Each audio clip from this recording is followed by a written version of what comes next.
Let's say someone dented your truck right there in the back of the cab of your oddball 2000 Chevrolet Silverado 2500. Now this door doesn't open because it's a 3-door. Like I said, oddball. What do you do? Well, you know what you have to do? It's really hard to get to. You've got to take a T50. You've got to take your upper and lower rear seat belt bolts out. You got to take a 7mm, and you take this one little bolt out of there.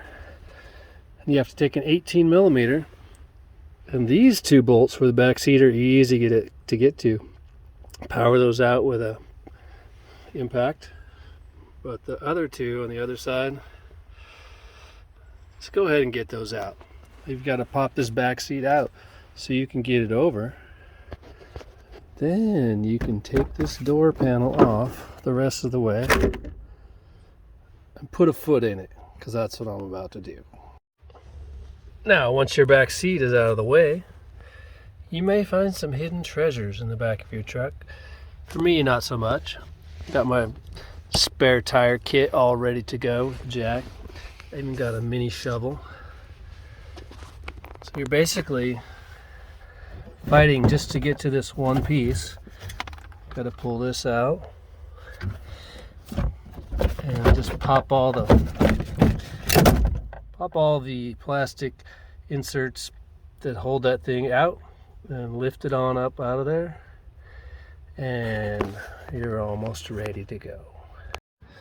One last look. Now, I don't have any visions of grandeur, but I'm hoping to make it look a little better. This truck's it's a beater.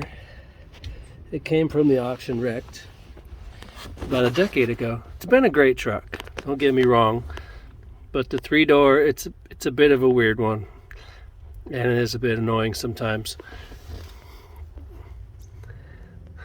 All right, we're gonna do this.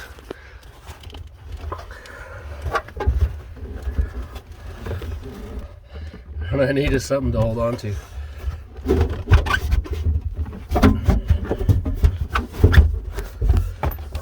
Well, that's not good. I'm seeing kinking here. Now, I believe this is underneath the trim, but now let's take a look.